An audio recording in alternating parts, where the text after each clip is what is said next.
모두가 궁금해하는 데이터의 모든 것을 알려드립니다. 데이터에 미쳐있는 사람들과 함께하는 데이터 이야기, 데이터올릭 지금 시작합니다. 와우. 와우. 우! 네, 멤버 소개하고 시작하겠습니다. 박 박사님, 네, 자동화 생각에 뇌가 기계로 바뀐 박 박사입니다. 반갑습니다. 반갑습니다. 반갑습니다. 네, 다음 김 팀장님, 네, 데이터 분석으로 밥 먹고 사는 김 팀장입니다. 반갑습니다. 반갑습니다. 네, 그리고 저는 데이터 자라를 꿈꾸는 앨리스입니다. 반갑습니다. 반갑습니다. 반갑습니다. 데이터올릭은 유튜브, 팟빵, 애플 팟캐스트에서 들으실 수 있고 그 외에 저희도 모르는 다양한 팟캐스트 플랫폼에도 업로드되고 있습니다. 페이스북 페이지도 운영하고 있으니까 많이 관심 가져주세요. 데이터올릭은 여러분의 후원으로 만들고 있습니다. 카카오뱅크 계좌로 매월 초에 3만원 정기 후원해주시는 기동량님, 눔나님, 매월 15일에 만원 후원해주시는 권주희님, 팟빵으로 만원 정기 후원해주시는 막송님 너무너무 감사드립니다. 팟빵과 유튜브 공지사항, 채널 정보에 후원 계좌가 있습니다. 여러분께서 보내주신 후원금은 녹음, 편집, 컨텐츠 제작에 소중하게 사용하겠습니다. 데이터올릭은 데이터 관련 분야의 다양한 소식을 전하는 팟캐스트입니다. 저희 방송에 광고를 넣거나 데이터 관련 교육을 의뢰하시려면 dataholik4@gmail.com으로 문의해주세요. 방송을 들어주시는 모든 분들께 감사드립니다. 감사합니다.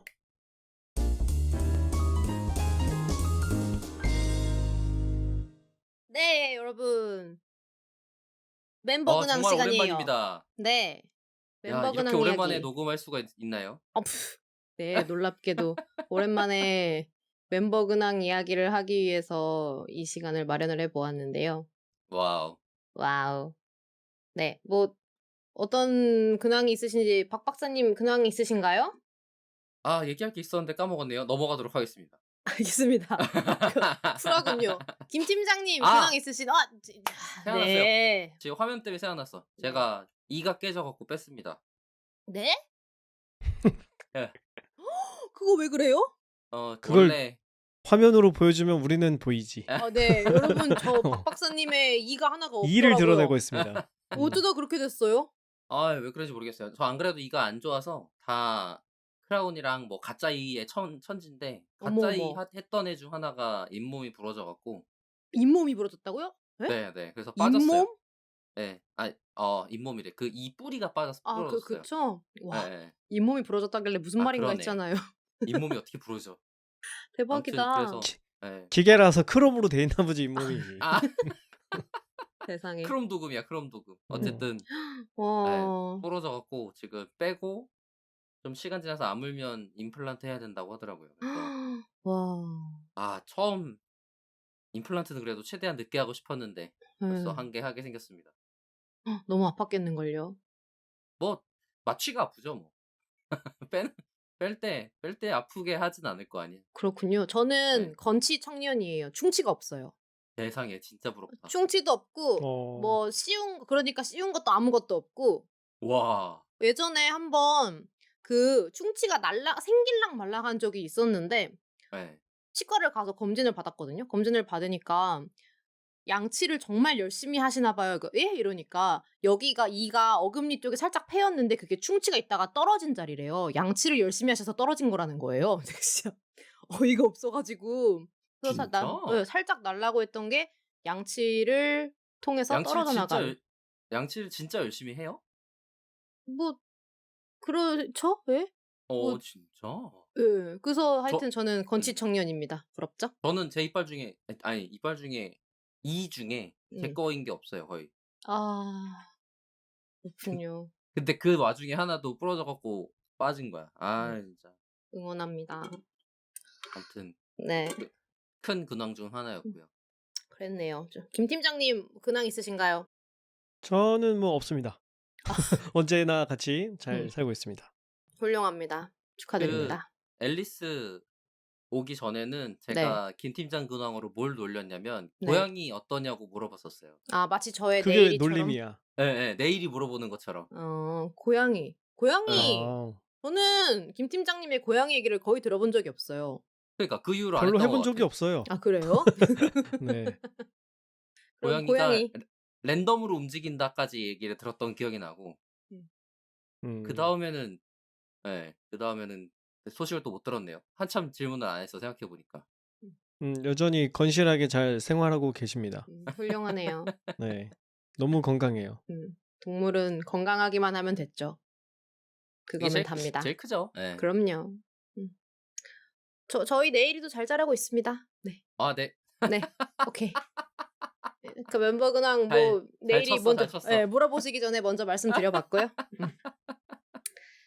네. 그러면은 뭐 더 이상 이제 저희 근황 얘기는 나눌 것은 없는 것 같으니까 이제 뭔가 오늘 본격적으로 오늘의 방송을 좀 시작을 해 볼까요, 여러분? 좋습니다. 네, 네. 좋습니다.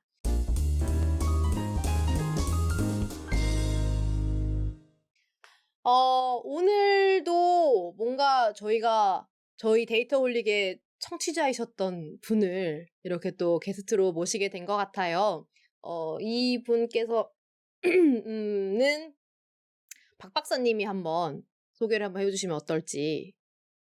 네. 제가 간단하게 소개해 드리고 제가 또 부탁드려야 될 것 같은데 네. 저 앞에 내용을 조금 요약을 하자면 음. 저희한테 datoly4@gmail.com 메일로 질문 메일을 주셨어요. 근데 이제 어 이거 지금 일하시는 데에 대한 소개도 저희 데이터올릭 방송과 좀 굉장히 연결이 많이 될 것 같고 그리고 질문 자체도 여러 청취자분들이랑 같이 공유하면 좋겠다라고 생각을 했었었는데 이거는 그래도 같이 직접 얘기를 듣고 그다음에 조금 더 어 피드백을 받으면서 진행할 수 있으면 좋겠다는 생각이 들어서 제가 혹시 괜찮으시면 방송에 나와 주십사 부탁을 드렸고 어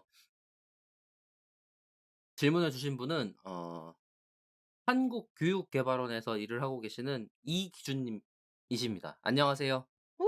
네, 안녕하세요. 어서 저는 오세요. 한국교육개발원 교육통계센터에서 근무하는 이기준이라고 합니다. 초대해 주셔서 감사합니다. 저희야말로 나와 주셔서 감사합니다. 와우. 아유, 반갑습니다.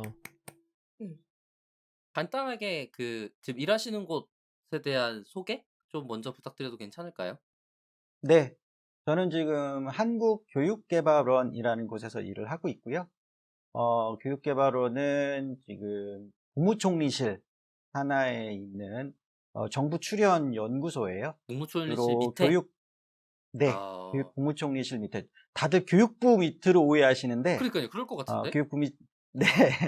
근데, 우리나라에 있는 굉장히 많은 연구소들이, 실제로 정부 부처에 있는 연구소들도 있지만, 꽤 많은 연구소들이 국무총리실 밑에 있어요.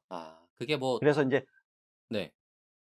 원래는 그 이유가, 약간 정부 부처에 좀 독립적으로, 일을 좀 할 수 있도록, 그러니까 정부의 좀 쓴소리도 좀 할 수 있고, 그렇게 조금 독립적으로 하기 위해서 했는데, 뭐 쓴소리도 많이 하지만 쓴소리를 못 하는 경우도 많이 있고요. 예.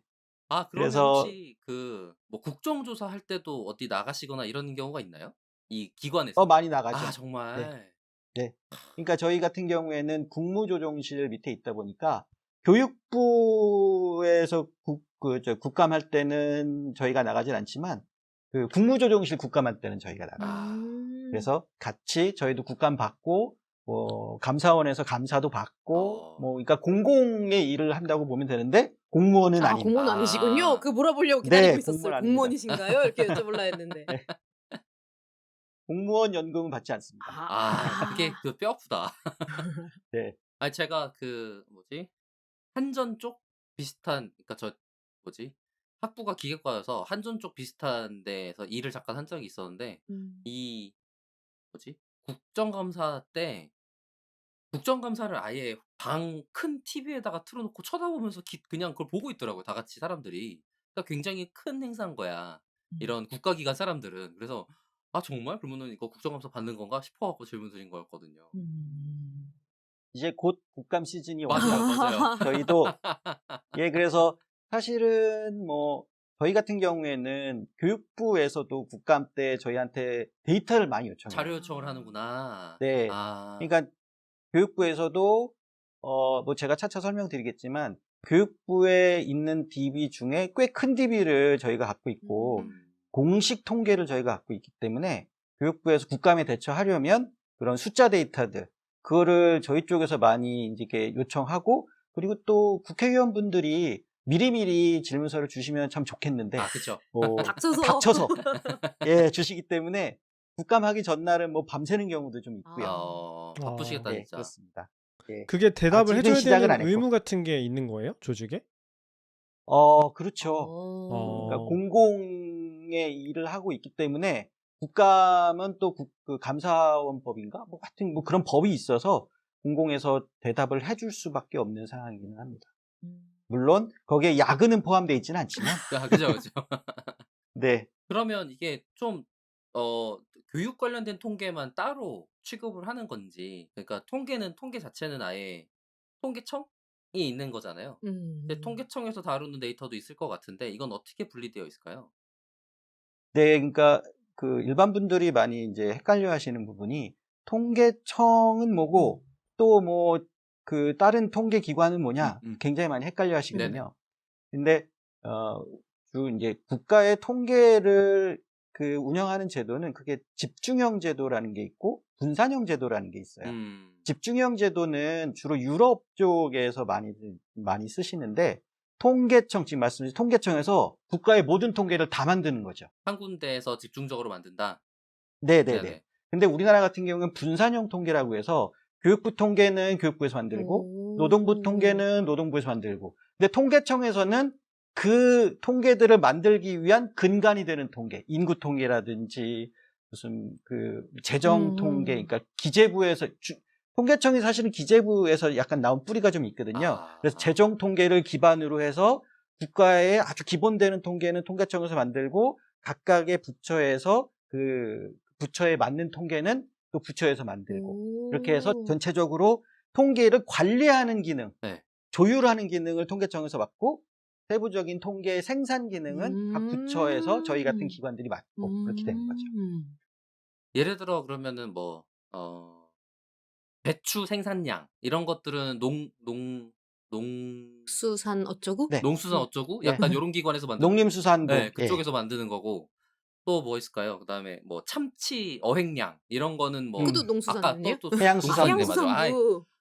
예, 예. 또 먹는 그리고- 거는 있어요. 다 같은 건 줄 알았지.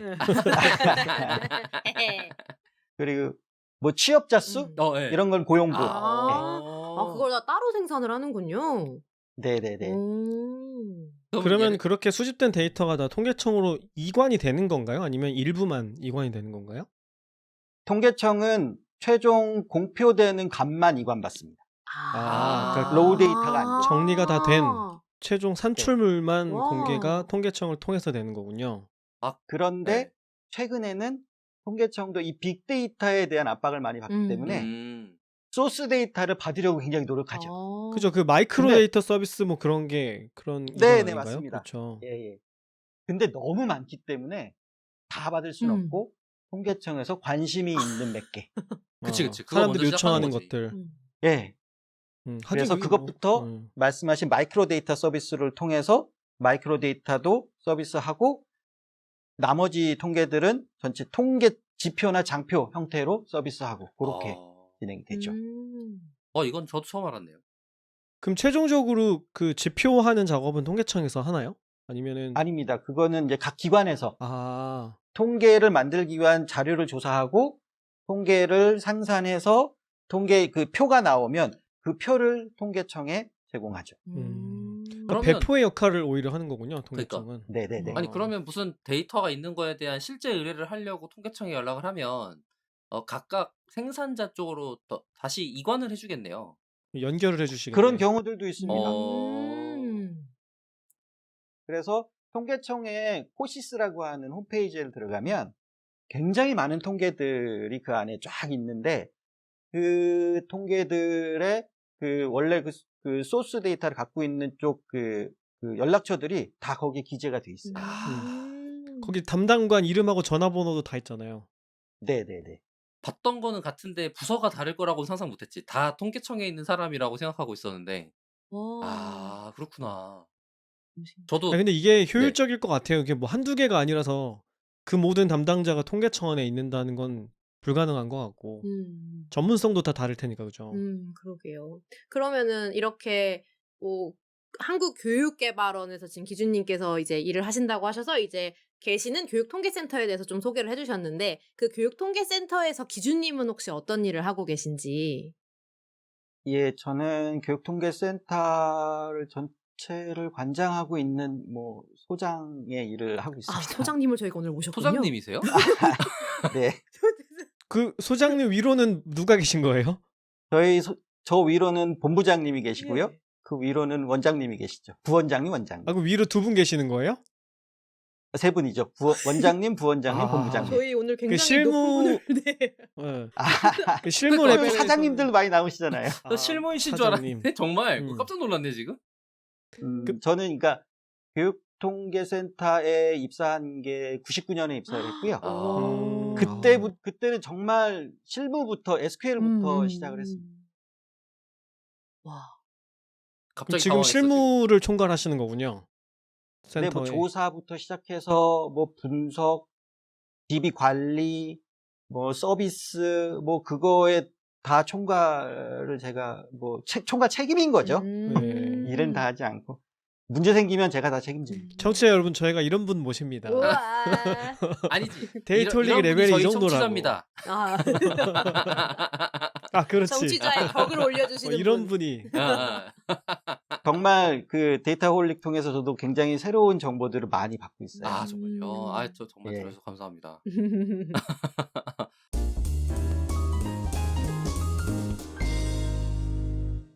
그 원래 사실 기준님 하시는 일 갖고 조금 더 얘기를 해보려고 했는데 갑자기 소장님이 되셔갖고 네. 그러게요. 교육통계센터에서 다루는 데이터에 대한 소개를 간단히 해주시면 좋을 것 같아요. 어떤 게 좀 네. 있을까요? 사실은 저희 센터는 교육에 관련된 네. 공식적인 국가 통계를 만드는 기관이라고 이제 생각하시면 되고요. 이제 그걸 만들기 위해서는 각 학교에서 데이터들을 다 만들어서 올려보내세요. 올려보내시는데 이제 유치원부터 초, 중, 고등학교, 대학, 전문대학, 대학원, 그리고 주위에 있는 그 대학 부설로 있는 평생교육기관, 네, 거기까지 저희 전체 조사 대상이고요. 우와. 그래서 매년 4월 1일, 10월 1일자로 유초, 중, 고가 약 한 18,000개 정도, 거의 2만 개 가까이, 그리고 대학이 한 600개 정도 되는 기관에서 저희한테 데이터를 쭉 올려 보내주시면 저희가 그거를 다 수합해서 책자도 만들고 서비스도 하고 뭐 그런 일들을 많이 합니다. 그 데이터가 전산화되어 있나요? 다 그렇죠. 각각의 그 학교들 내부에서 다 전산화된 형태로 데이터가 관리되고 있는 거예요? 그 유초, 중, 고등학교 같은 경우에는 많이들 나이스? 아시겠지만 네. 나이스라는 시스템을 쓰죠. 거기에서 데이터를 추출해가지고 옵니다. 아. 4월 1일자로 학교에서 교육통계 제출이라는 버튼을 딱 누르면 자기네 학교 데이터 중에서 저희 쪽으로 와야 될 데이터들 쭉 끌어가지고 저희 쪽 DB에 쫙 넣어주죠. 오, 그게 다 어. 되어 있군요. 네. 그런데 그 과정에서 나이스에서 관리하지는 않지만 통계를 목적으로 필요한 데이터들이 있어요. 그런 것들은 추가적으로 좀 입력을 좀 해야 됩니다. 그런 추가적인 데이터 다 입력하고 나서 전체 DB를 만들어서 저희 쪽으로 쫙 전체가 쏴주죠. 그럼 저희는 유초, 중, 고등학교는 그렇게 해서 한 세트가 만들어지고 대학 같은 경우에는 나이스 같은 시스템이 없잖아요. 그러네요. 대학들은 그 대신에 대학들은 각각 거의 모든 학교가 학사 시스템을 DB로 다 관리하고 있기 때문에 저희는 이제 그리고 또 대부분 다 전산실을 보유하고 있어서 그분들한테 이런저런 포맷만 딱 맞춰 그 포맷만 드리면 전산실에서 다 이렇게 작업해서 처리 주시는구나. 이렇게 해가지고 네 주시면 그 업로딩 해주시면 저희는 또 그걸 쫙 해서 전체를 다 그 수합해서 관리하고 통계를 내죠. 와. 생각보다 굉장히 첨단화되어 있네요. 저는 야, 그거 언제 일일이 다 조사하나, 그거 정리하려 네. 그러면 이렇게 생각했는데 그건 네. 그 시점은 지났군요. 예, 그게 저희 쪽에 그러니까 99년에 제가 아까 네. 입사했다고 말씀드렸는데 제가 들어와서 처음 시작한 게 전산화 작업이었어요. 아. 그러니까 97년, 98년까지는 어떻게 조사를 했냐면 학교에다가 조사지를 다 나눠줬어요. 우와, 음. 그 그니까. 책자처럼 수기로 해가지고. 다 하는 거예요? 예, 어머. 손으로 다 써가지고 그걸 이제 코딩해야 되는 이 거지. 지역교육청에 딱 올려보내주면 지금 그때 당시에 여상이라고 했죠. 아, 네네. 네네. 상업고등학교 학생들이 쫙 동원돼가지고 주판으로 아, 1차 집계를 네. 예, 학생들이. 집계 딱 해서 그 지역교육청 데이터가 딱 모아지면 그거를 또 다시 시도교육청으로 올려요. 그러니까 아, 뭐 서울 중부교육청, 서울 남부교육청 다 이제 집계하고 그걸 서울시 교육청으로 올리면 서울시 교육청은 또 그걸 또 다 더해가지고 그거를 또 교육부에 딱 올리면 교육부에는 그 당시엔 16개 시도교육청 16개를 또 다 더해서 전체 데이터셋을 아니 만들고 우와. 계산기도 아니고 주판을 썼단 말이에요. 근데 이제 뭐 80년대까지는 주판을 썼고 어. 80년대 후반에는 이제 계산기를 썼겠죠. 네. 근데 굉장히 많은 분들이 이제 한 사람이 하면 틀림없이 틀릴 수 있기 때문에 검증을 해야 네. 돼서 주판을 쓰시는 경우도 있고 계산기를 쓰시는 경우도 아. 있고 그땐 그랬고 제가 이제 입사하면서 전산화 작업을 시작해서 이제 전산화 된 게 한 20년 조금 넘은 것 같아요. 근데 어. 나이스의 도입 자체가 그 몇 년간 점진적으로 있었던 것 같아요. 제 기억에도. 제가 그 전형적인 왜 학교에 있는 뭐지? 손으로 작성돼 있는 거를 일일이 컴퓨터에 입력하는 짓을 해온 학생 중에 한 명이거든요. 그 핑계로 수업 안 들었어 저는. 아. 양호실에서 불러 그 갖고 "이것 좀 입력해 줘." 그래서 "아 네 가겠습니다." 그러고 저는 입력하고 양호 선생님이 좀 봐 주셔 갖고 쪼끔 널고 막 이랬었던 기억이 납니다. 이게 그 나이스에 입력하는 일을 도와드렸다는 거죠? 네네네. 그치. 나이스 나이스에 입력하는 건 어쨌든 사람이 해야 되는 거니까. 처음에 전산 작업은 어쨌든 음. 해야 되니까. 그거 다 그리고 그렇지. 그다음부터도 사실 그다음부터 입력하는 거는 뭐 나이스에 입력하겠지만 그 과거 데이터를 전부 다 입력하는 작업이 있었거든요 처음에. 아. 예예예. 그래서 고거 작업을 제가 가서 한번 했었죠. 그때 공공근로 형태로 알바생도 많이 맞아요, 맞아요, 채용했었고요. 맞아요. 공익근무생들이 많이 그때 들어왔어요. 진짜. 아, 그랬겠네요. 공익근무 이제 공익하면서 그거 입력하고 그런 일들이 많았어요. 따로 그럼 인건비를 안 써도 되니까. 예. 그런 거였군요. 그런 거 있잖아요. 왜 뭐지? 대학 정원 대학 정원이라든지 이런 통계 관리도 여기서 하시는 건가요, 그러면? 네, 그러니까 우리나라는 대학 정원 관리를 교육부에서 다 계획적으로 하기 맞아요, 때문에 맞아요. 예, 그 학교마다 배정된 정원이 있고 저희 쪽으로 내시는 데이터 중에 그 학교의 정원이 몇 명이다. 예, 근데 이제 다들 이제 오해하시는 게 교육부에서 뭐 예를 들어서 뭐 서울대학교 컴퓨터공학과의 정원은 50명이다. 이렇게 내려주시는 줄 아시는데 그렇지는 않아요. 더 크게 나오나 보죠? 주로 학교 단위로 이게 분야 단위로 이렇게 나오고 그거를 이제 학교에서 컴퓨터공학과는 50명, 뭐 전자공학과는 뭐 30명. 그거 이제 학교에서 배분을 하시는 거고. 그래서 이제 교수님들이 그 정원을 더 많이 따오기 위해서 그쵸. 교수회의 굉장히 하는 많이 거지. 노력도 하시고. 네. 네. 교수회의 학교 하시는 내에서 TO 경쟁을 하는 그런 개념이네요. 그렇죠. 그렇구나.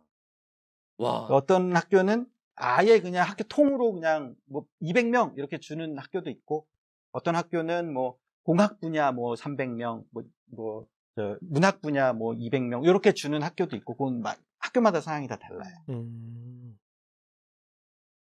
야, 이거 재밌네요. 그 통계를 생산하는 쪽 계시는 분을 한번 섭외하고 싶어라는 생각 계속 하고 있었었는데 실제로 계시는 분을 이제 섭외를 얘기를 나누다 보니까 특히 이제 그러면은 교육 쪽이라면 연구를 위한 통계들도 굉장히 많을 거잖아요. 예를 들면 뭐 학업 성취도라든지 아니면 뭐 성적이라든지 아니면 뭐가 또 있을까요? 진학 같은 것도 가능할 것 같고요. 혹시 이런 것도 다 같이 다루시나요? 그러니까 이제 저희 기관에서 다루는, 지금 말씀하신 것 중에 저희 기관에서 다루는 것도 있고 다루지 않는 것들도 있는데, 예를 들자면 지금 말씀하신 것 중에 학업 성취도나 네네. 수능 성적 이런 이런 것들은 수능을 관장하고 있는 그 교육과정평가원이라는 데가 또 있어요. 네네. 거기에서 또 관리하시고, 저희는 이제 그쪽에서 관리하시는 데이터를 또 끌어다 쓰고. 아, 예. 이건 또 생산하는 그러니까 부분이 다르군요. 네네네. 그리고 예를 들자면 또 뭐 아까 진학 말씀하셨는데 네네. 진학과 취업. 그래, 취업. 그치, 그러니까 그치. 예. 대학생들이 대학 졸업하고 취업률. 취업률이 그 얼마냐? 굉장히 그 예. 광고 요소로 자주 쓰이는 그거잖아요. 우리나라의 취업률 1위 대학이 너무 많죠. 어딜 가도 다 버스마다 다 예. 붙어 다 있잖아요. 1위. 예. 그게 제가 한 2017년 아니구나. 2013년부터 2018년까지 실제로 취업 통계, 그 취업률 관련된 일을 좀 했었어요. 그때 그 팀장이었는데 그 취업률 1위라는 문구를 못 쓰게 하기 위해서 아. 제가 굉장히 많이 뛰어다녔어요. 아, 왜냐면 진짜. 이게 고속도로 그러니까 서울에서 부산까지 경부고속도로를 타면 너무도 많은 취업률 1위가 있거든요. 근데 그 아래 보면 굉장히 조그맣게 그런 게 있죠. 조그만하게 예. 네. 무슨 가구내, 무슨 뭐 어디 경기에, 그다음에 뭐 여성 뭐 대학 중에 1위. 그럼 아. 사실 몇 개 안 돼요. 그쵸. 그러면은 누구나 다 음. 1위를 할 수 있지. 예. 자기 마음대로 딱딱딱 잘라가지고 취업률 1위. 사실 그 밑에 써 있기 때문에 잘못된 것도 거짓말이 아니야. 아닌 그치, 거짓말은 거죠. 그치. 아니죠. 네네. 네. 그래서 그거를 쓰지 못하게 교육부한테 얘기하고 뭐 못하게 하고 했는데 안 되더라고요. 왜냐하면 학교에서는 그게 너무 달콤한 그쵸. 광고 효과가 있기 때문에 그게 쉽게 좀 잡히지가 않더라고요.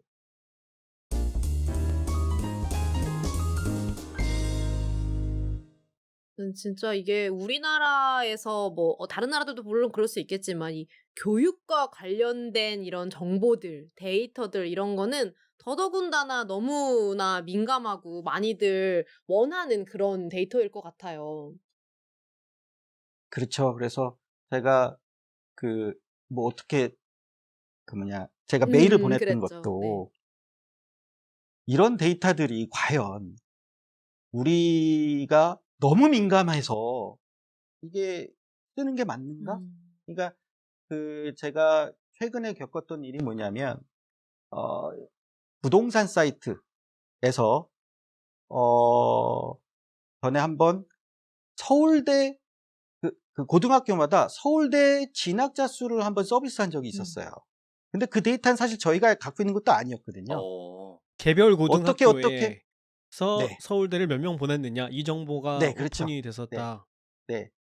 그 데이터는 어떻게 나중에 뭐 신문 기사를 저도 보고 알았는데 국회의원실에 국감 자료로 제출된 게 이렇게 아. 빠져나왔다. 뭐 그런 얘기를 뭐 들은 적은 있어요. 어. 그러니까 그렇게 해서 어쨌든 그 데이터가 고등학교마다 몇 명씩 서울대를 갔는지가 나오면서 그 주위에 있는 아파트를 누르면 그 주위에 있는 고등학교에 서울대 입학자 수가 나오니까 그 결국에는 그걸 어디에 학군이잖아요, 쓰려는 거죠? 학군. 학군 그렇죠. 부동산가 좋은 학교를 몰리는. 찾겠다. 네. 그런데 이제 저는 이제 처음에 그렇게 생각을 했거든요. 아, 그래도 이런 데이터가 나옴으로써 뭔가 우리가 갖고 있는 어떤 그 인식들을 바꿀 수 있으면 적극적으로 공개해야 되지 않을까? 그랬는데 실제로 데이터를 나온 걸 보니까 우리가 갖고 있는 생각들이 고착화되더라고요. 오히려. 예. 왜냐하면 강남 너무 서울대 많이 가고 어디 좋은 학군 그게 너무 딱하니 증거로 딱 드러나 보는 거예요.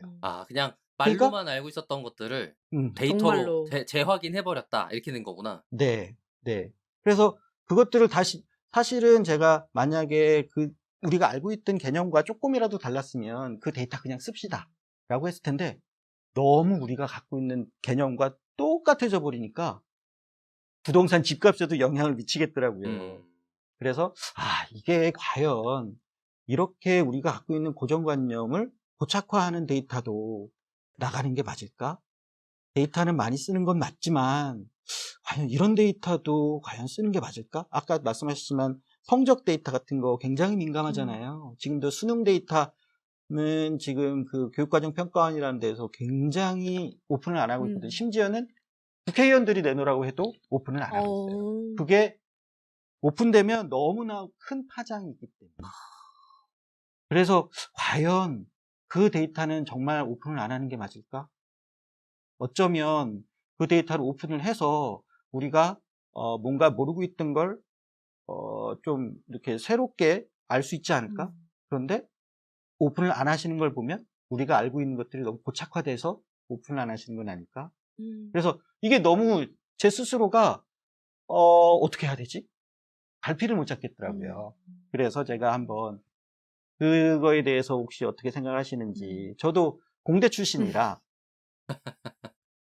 교육개발원에 있지만 저도 공대 출신이라 공대생 마인드로는 그게 무슨 문제야? 라고 생각은 사실 되는데. 저 공대생이라서 저도 약간 비슷한 느낌이네요, 지금. 예, 무슨 네. 문제인가? 근데 이런 생각은 처음에는 예, 일단 들었어요. 예. 인문학을 하시는 분들 입장에서는 그런 데이터는 그러니까 사람들의 생각을 너무 고착화시키는 경향이 있어서 조심해서 써야 된다라는 생각들을 많이 해요. 음. 그러니까 이제 그것도 틀린 거는 아닌 것 같아요.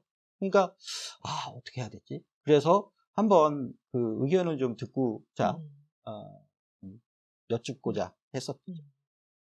네.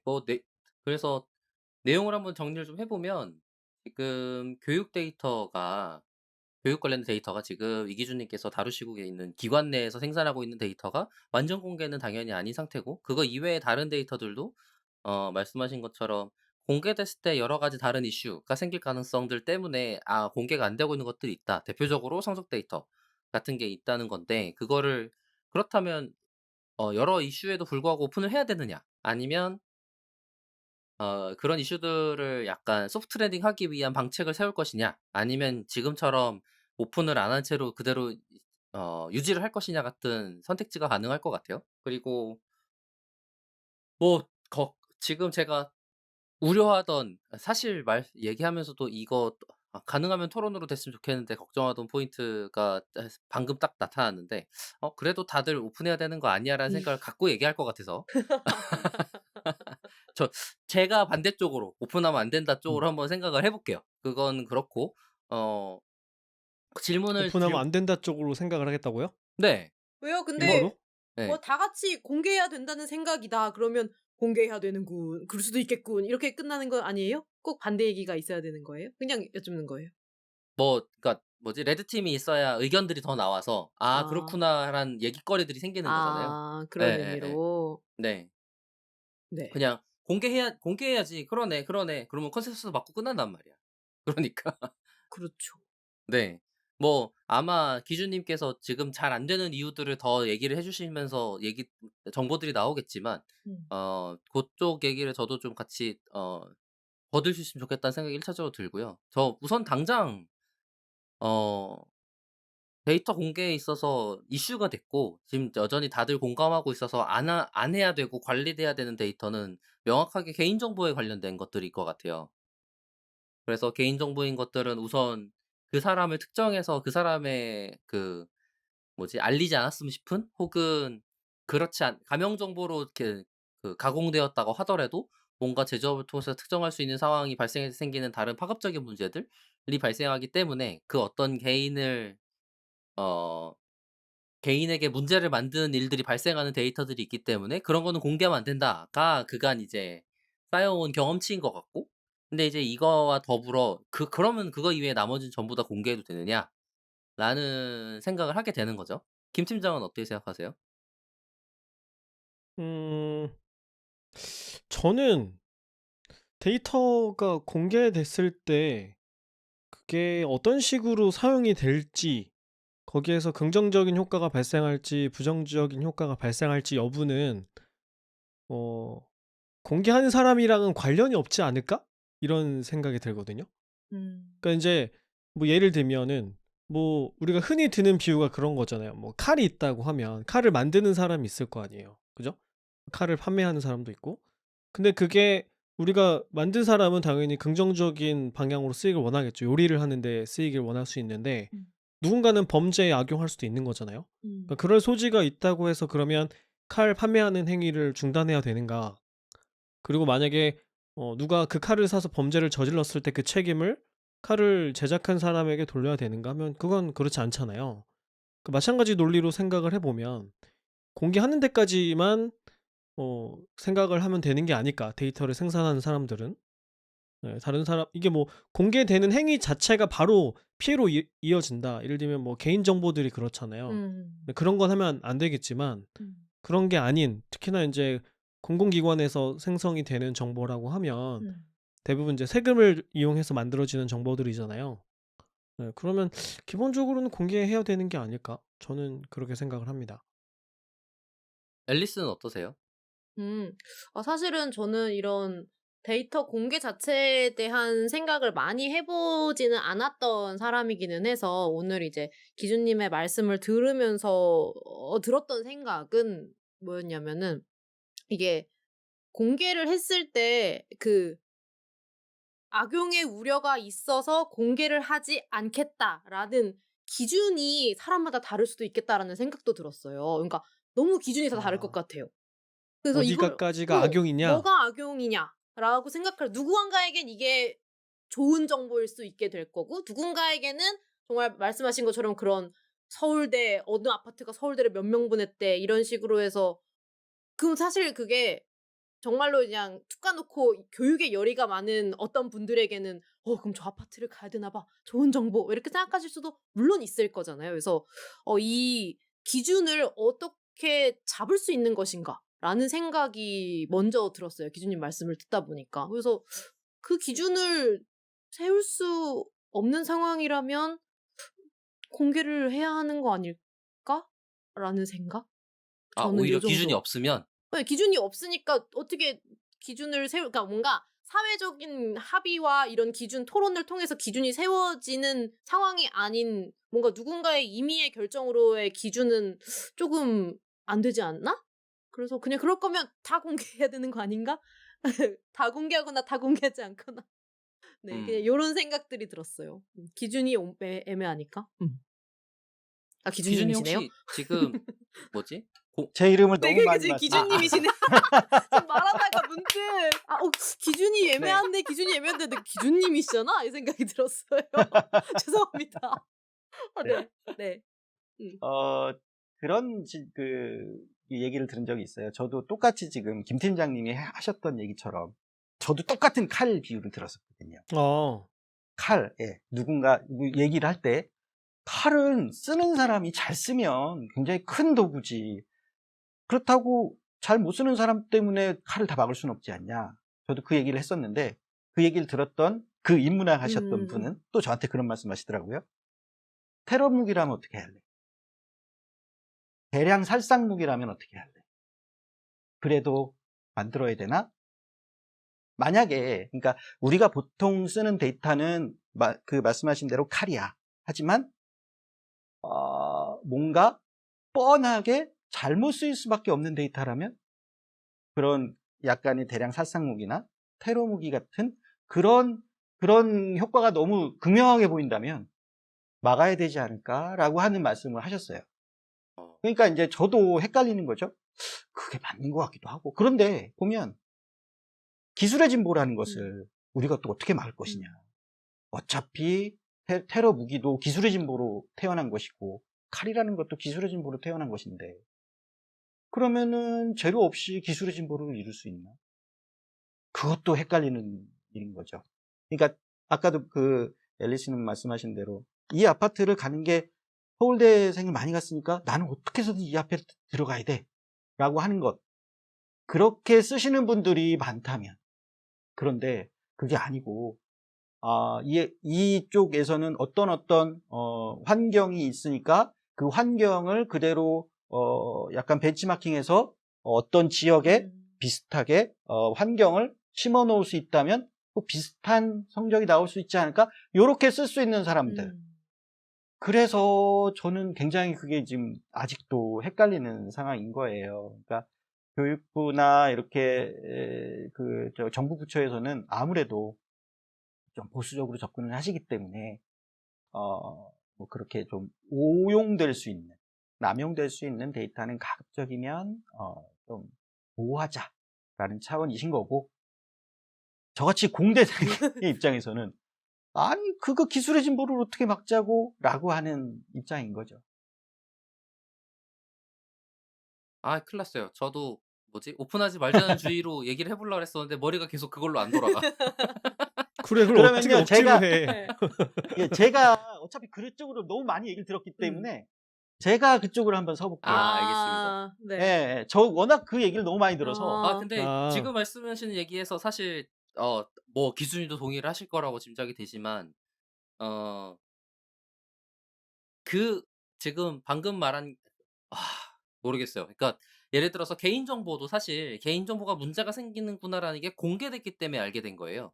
그전에는 당연히 공개 안 하고 있었겠지만 데이터가 생성되고 나서 그게 개인정보 침해되는 문제가 발생했기 때문에 '어 이건 문제네. 조심해야겠다.'가 돼서 법 관련 법도 만들어지고 이제 사건이 터지니까 가능한 거죠. 이게 어 세상에 뭘 만들었을 때 그거에 대한 폐해라는 게 완전히 다 만들어지고 나서 그다음 사람들한테 퍼지고 나서 아니 막 퍼지기 전에 알면 너무 좋겠지만 그리고 그런 애들 중에 문제가 될 법한 애들은 사람들이 막 여러 가지 단계를 두고 있죠. 예를 들어서 백신이 그래요. 백신 생산은 뭐 1 상, 2 상, 3상 테스트까지 다 거치고 막 검증도 하고 그걸로 뭐 나라에서 규정해서 막 뭐 생산하고 판매하는데 허가를 하고 그러잖아요.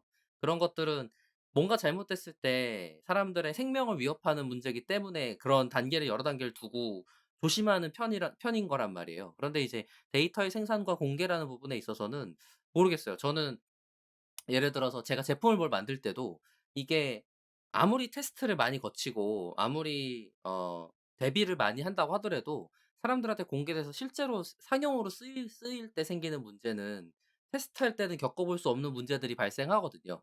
그러니까 상용이어야만 알 수 있는 문제들이 있단 말이에요. 근데 그런 문제들은 겪고 나서야 대비하고 조심하고 고치는 과정을 할 수 있게 되는 거죠. 알아야 되니까. 예를 들어서 개인정보 문제가 크게 터졌던 건 제 기억에 뭐가 있었냐면 넷플릭스 프라이즈였던 것 같아요. 그때 어떤 해외 사이트에서 취향 문제를 추천해 주는 문제를 갖고 공개 데이터를 공개해 주고 그거 갖다가 대외 문제를 풀게 만들었는데 어느 사람이 이거를 가명 정보로 돼 있는 건데 조합을 잘 해서 어 어떤 사람을 특정해서 그 사람이 성소수자인 거를 강제로 커밍아웃 한 적이 있어요.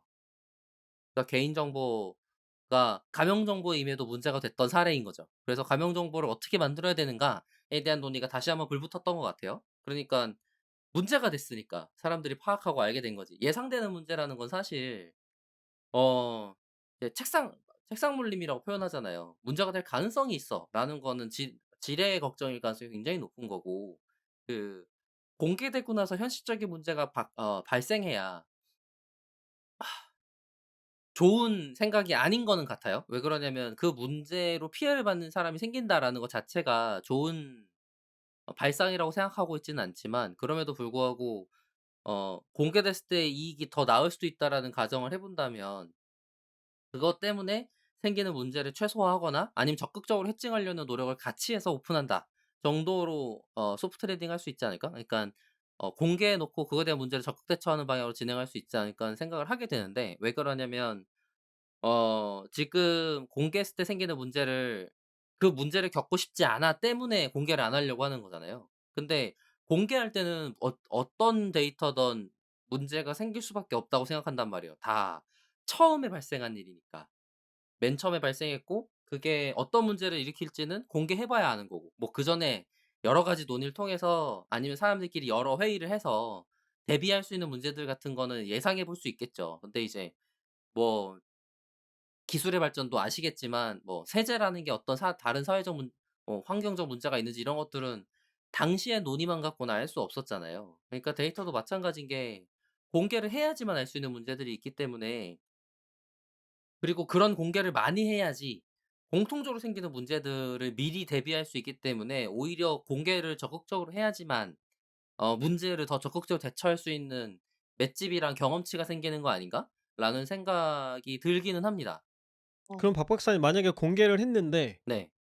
엄청난 일이 생겼어요. 네. 문제가 발생했어요. 그러면 음. 공개를 다시 철회해야 되는 건가요? 그러니까 지금 이게 보니까 그 기준님께서 저희한테 공유해 주셨던 아까 말씀하셨던 그 서울대 그거 관련한 기사에서 봤는데 결국에는 이게 다음 부동산에 공개가 됐다가 없어졌나요? 지워 내려갔나요? 지금은 없어요. 아 지금은. 네. 그거는 이제 다음 부동산에서 내리기로 결정을 한 거겠죠? 어떤 네. 법적인 이유가 있어서라기보다 아마도 그쵸. 뭐 논란이 많이 아마 되니까 평판적인 서비스하는 이슈였겠지. 것보다는 조용한 방향을 이제 택했겠죠. 그러니까 제가 박 박사한테 질문했던 요는 뭐냐면 음. 공개의 여부가 그 뒤에 발생하는 부작용에 따라서 결정되어야 하는가 하는 질문이에요. 그럼 공개를 했는데 부작용이 생겼어. 그럼 그다음부터는 공개를 안 할 것인가 하는 거죠. 아니죠. 그거는 이제 예를 들어서 뭐지? 학교에 창문을 만들었더니 애들이 뛰어내렸어. 그래서 창문을 없애 같은 정책인 거고 창문이 있을 때 필요한 여러 가지 다른 가치들 때문에 얘를 뛰어내리는 부작용을 최소화하기 위한 다른 방책과 같이 오픈하자 같은 전략을 취해야 되는 거지. 예를 들어서 내가 데이터 A를 오픈했는데 B라는 사건이 발생했어요. 그러면은 이제 최초는 당장 얘를 어떻게 막을지에 대한 대비는 없는 상황이니까 A에 대한 공개를 철회하긴 하겠지만 B라는 문제가 발생한다는 걸 알았기 때문에 그걸 대비하는 형태로 재정비를 하고 공개를 해야 되는 거지.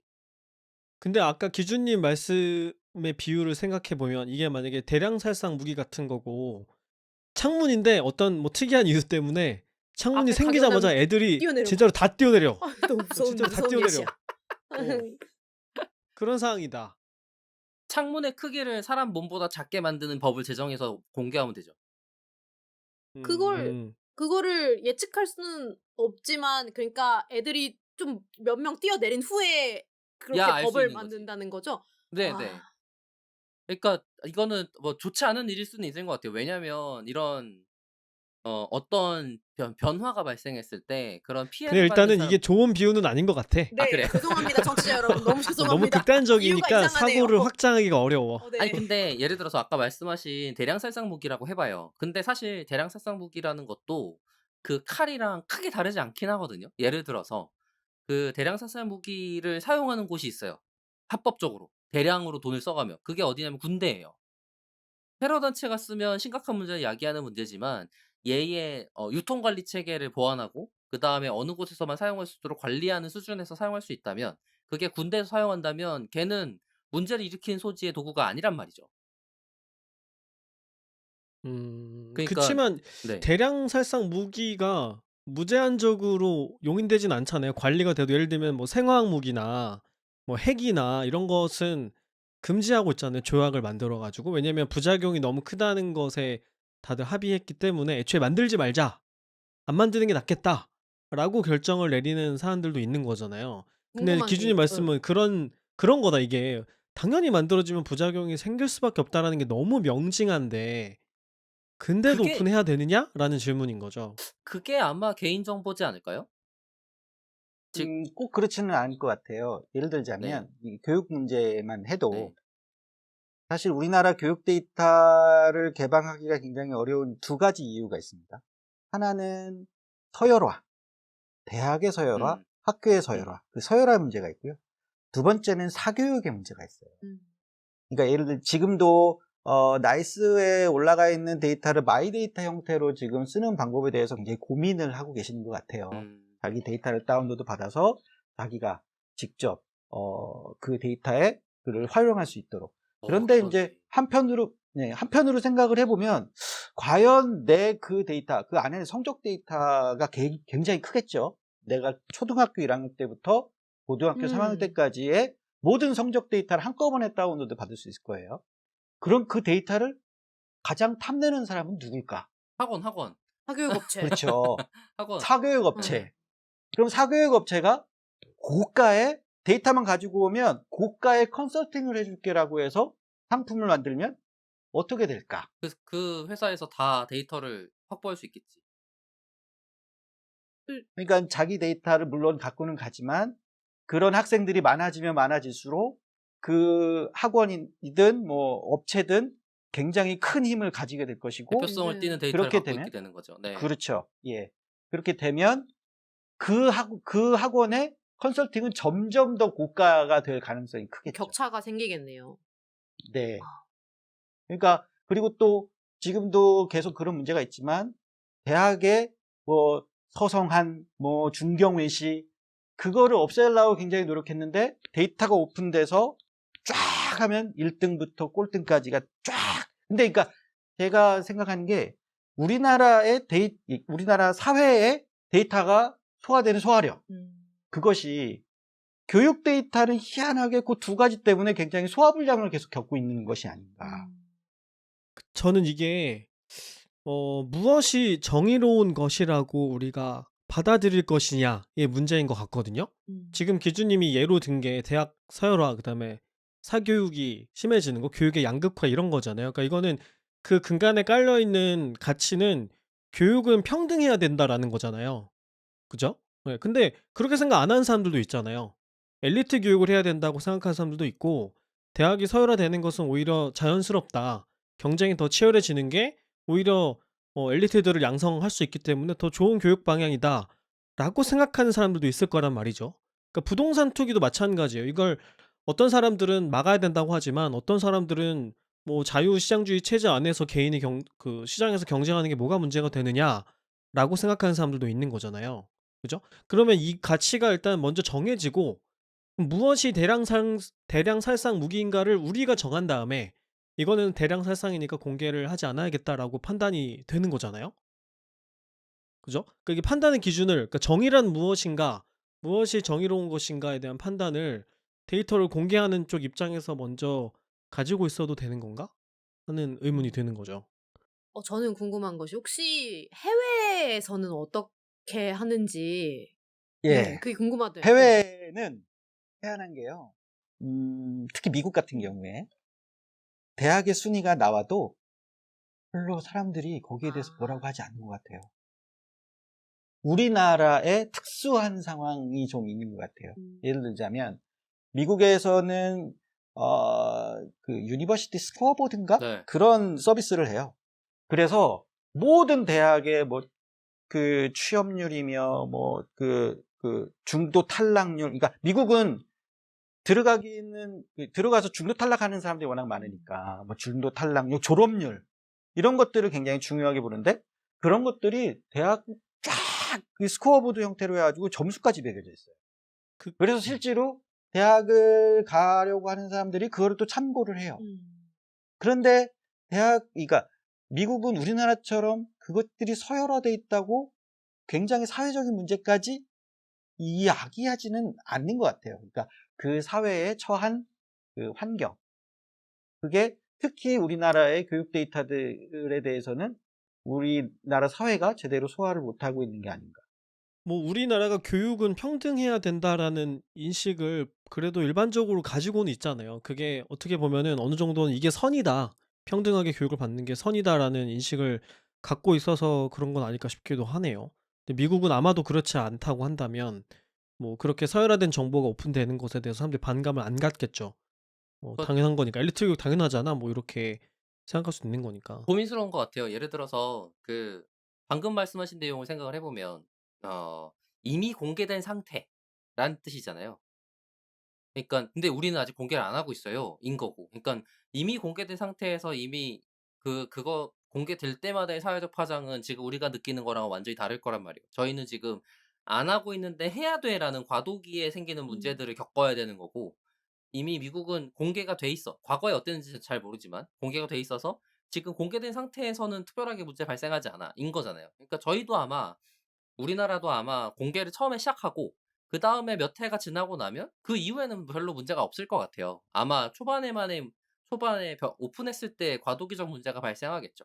근데 이제 지금 뭐 걱정하시는 이런 대량 살상 무기 같은 비유에 대한 걱정들은 전부 제 생각엔 이런 공개를 안 했는데 공개했어 때문에 생기는 변화에서 발생하는 사이드 이펙트들일 가능성이 굉장히 높아 보여요. 그래서 나이브하게 생각해서 그러니까 제가 그냥 간단하게만 생각해서는 '그러니깐 오히려 빨리 공개해야 되는 거 아니야? 더 미뤄져 아하. 갖고 더 빨리 논의를 미뤄져서' 시작할 수 있게.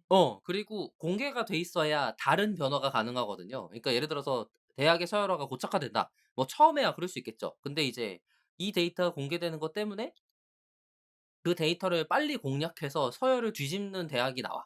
이런 일이 발생할 수도 있는 거고 아니면은 대학교들이 '아 그러면은 우리는 지금' 사실 제가 대학교 입학 단계에서 가장 마음에 안 드는 거는 수능 점수와 비중이 높다는 건데 수능 점수의 비중을 굉장히 낮출 수 있는 다른 전략들이 가능해진다거나 이런 게 있을 거란 말이에요. 그러니깐 오히려 서열이 공개됐을 때만 가능한 선순환이라든지 데이터를 활용한 강점들의 전략들을 취할 수 있게 되는데 지금은 다 같이 모른 채로 그냥 암암리에 그 느낌적인 느낌으로 얘기하는 걸로만 하니까 그다음 단계의 스텝으로서의 발전하기가 어려운 거죠. 그래서 저는 모르겠어요. 대량 박 생산 물 박사는 전제가 어차피 공개할 거잖아, 언젠가는. 이네요. 아니요. 그러니깐 그건 아니고. 그쵸. 그렇긴 한데 그건 제 머릿속의 전제인 거고 음. 공개하는 게 더 그러니까 그 전제에 대한 근거가 예예. 뭔지가 인제 궁금한 거죠. 왜 공개하는 게 기본값이지? 공개하는 게 더 생산적인 논의를 진행할 수 있어서?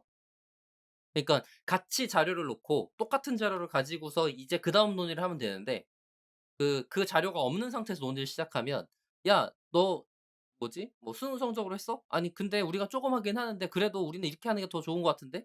이런 헛도는 얘기를 한단 말이에요. 그러니깐 어 예를 들어서 토론을 하게 되면 토론을 위한 근간 자료가 있는데 각자 다른 거 갖고 와서 아니면 다른 뷰인 걸 갖고 와서 토론을 시작하면 논의를 결론을 낼 수가 없어요. 그런데 둘이 같은 자료를 보고 그거에 대한 해석을 다르게 한 상태에서 논의를 하면 그다음 스텝으로 넘어갈 수 있단 말이에요. 옛날에 한번 뭐더라? 어디서 얘기했더라?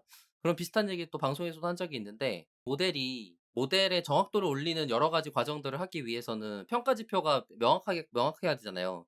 평가 지표가 없는 상태에서 모델 개선하는 게 너무 어렵단 말이에요. 그니깐 그 평가 지표에 대한 데이터가 공개돼 있어야 다 같이 똑같이 공개되고 사용할 수 있어야 그거에 대한 개선은 빠르게 일어나요. 그런데 지금 데이터가 오픈되어 있지 않으면 그 방금 말한 테스트 데이터가 공개되어 있지 않은 거랑 같은 거죠. 그러니까 개선이 일어날 수가 없어요. 일어나겠지. 근데 다 같이 이 사람들이 알고 있는 암묵지 가지고 암암리에 서로 아름아름하는 이럴지도 몰라 같은 걸 갖고 하는 개선이겠죠. 그러니까 발전 속도가 느려질 수밖에 없는 한계를 가지고 있다고. 그러니까 그러니까 객관적인 근거를 가지고 논의를 할 수 있으려면은 데이터가 공개가 되어야 된다라는 그죠. 거군요. 그거에 그리고 바탕에서 논의가 되어야 썰 푸는 걸로 끝나지 않고 음. 건설적으로 대화할 수 있으니까 아니 이런 얘기인 거죠. 거기다가 아마 최초로 데이터가 공개되면 이것부터 시작할 거예요. 이 데이터 잘 만든 거 마저부터 시작할 거라고요. 그렇죠. 예, 근데 품질에 대한 논의를 하게 되겠죠. 만드는 사람들은 아마 내부적으로만 계속 논의를 해 왔기 때문에 공개됐을 때 생기는 다른 여러 가지 피드백들을 받느라고 정신이 없을 거예요, 처음에는 아마도. 근데 그 홍역을 한번 치르고 나면 더 단단한 데이터가 만들어지고 안정적으로 작성된 데이터들이 만들어질 거고 그리고 그 데이터의 생산 과정에 대해서 사람들끼리의 논의에서 더 이상 특별한 악요인이 없다면 그다음부터는 데이터를 갖고 증거를 바탕으로 다른 논의를 시작할 수 있겠죠.